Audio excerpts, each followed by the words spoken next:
Hello, and welcome to another episode of the RILE Moment from the Stanford Graduate School of Education. We're discussing our doctoral program in Race, Inequality, and Language Education, and I'm Eric Abrams, Chief Inclusion Officer here at the GSE, and I'm joined today by Anthony Muro Villa III, a doctoral student in our program. Thanks for being with us, Anthony. Thank you for having me. So let's dive right in. What made you decide to pursue a doctorate in education? That's a good question. I was a math teacher for 11 years in Southern California. I had studied math, got my master's in math, and I just really wanted to try to teach math in a different way. I wanted to find a place where I could reflect, figure these things out, and possibly help other teachers in the future. And so I thought a doctoral program might do that for me.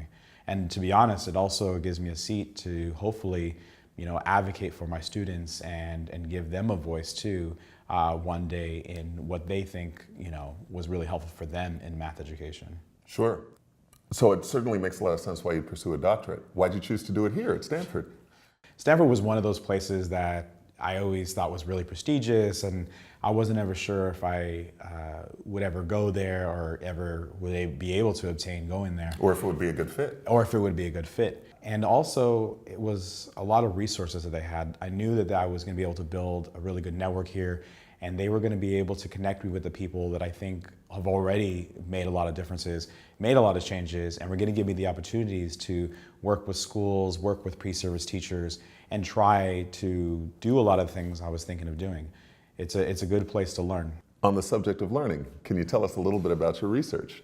So right now it's in development.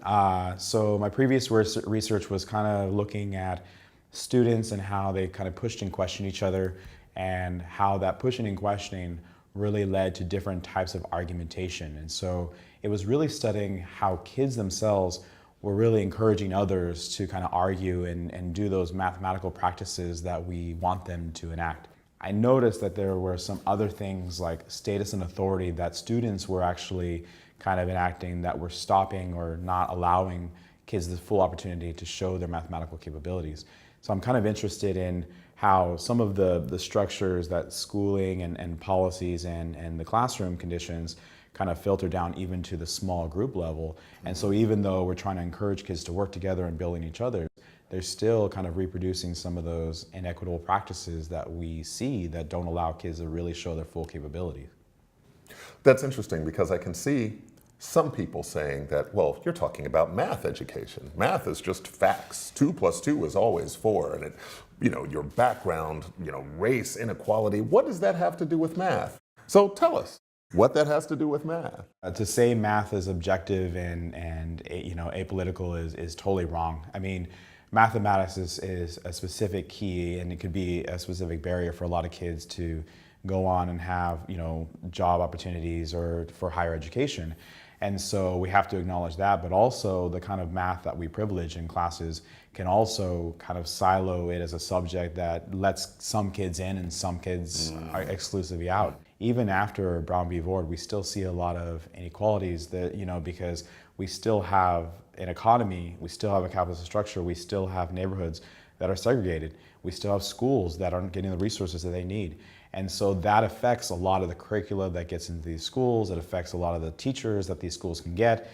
And so this all affects all the mathematics that these kids can experience. And then that creates a barrier for a lot of those kids. So it's a lot connected to race and language. When we look at trying to create inclusive classrooms, what advice would you have for maybe a teacher who's out there who'd like to do that? These things are incremental. They're powerful and incremental. And a lot of teachers, they're very gung-ho and they want to go and do all these things at once. And I know this because this is the thing right at my program, like let's go and do all these things right away. And the first thing I learned is that you really need to build your network in your community. And so you need to find your teachers that are looking for the same kind of inclusion that you're looking for, and looking for the same kind of changes, and really pull on, and it doesn't have to be somebody within your own department.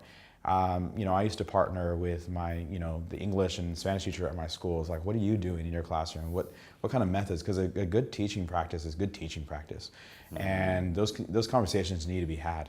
But again, I caution the teachers straight out of the program that you have to build that community and know that the changes are going to be incremental. Don't be discouraged if you don't see the things overnight, because the work is ongoing. It's a long progressive journey. So just take it, and you will be able to do it.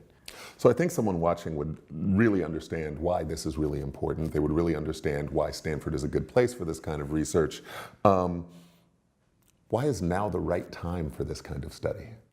I think we may have come into a time of complacency where we think a lot of these, inequities kind of, we're starting to go away because of the policy changes. But we're starting to see, especially with the resurgence of the policies and the kind of rhetoric that's going on, I think we're seeing a lot of people becoming more emboldened to kind of try to exclude other people.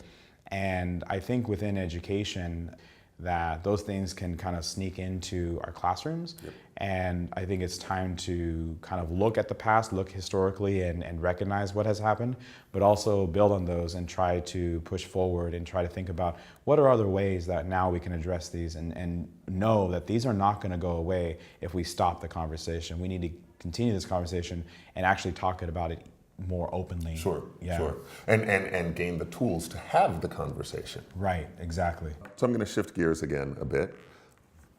Tell me about something that's been a particular highlight of your experience here at the Graduate School of Education.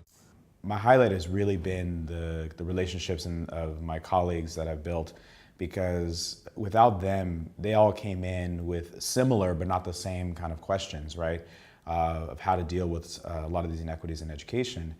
And we really pushed each other, or we continue to push each other, and really rethink doing our studies a little different, and how to really connect with communities in a meaningful way. And so without my colleagues, I don't think that without their support and without their real push for my scholarly thinking, I don't think I would be probably be here today talking with you. So I appreciate them. Of course, doctoral study is not an end in itself. It's a means to an end. So what is that end? What after you leave this place? What do you hope to do? Number one, I want to stay connected with schools. And so I would love to have partnerships with teachers that are in the classroom, and still connection with students, and kind of build a curricula with them and really rethink their classrooms and the kind of policies that they want to replace. I, of course, want to be at a research institution that will fund and support that. And so, and continue doing the research. And then lastly, the kind of third prong is I really want to work with pre-service teachers. I really want to help them build those reflective tools that we were talking about, and thinking, okay, this is how you go into your practice. And so if I could find a position like that, if anybody's out there, that'd be wonderful. And I think that I'd be able to make the differences that I set out to do. That's great. Anthony, thanks for your time today. I really appreciate it. Thank you for having me. This has been another episode of the RILE Moment, where if you'd like to learn more about the exciting program in race, inequality, language, and education at the Stanford Graduate School of Education, stay tuned.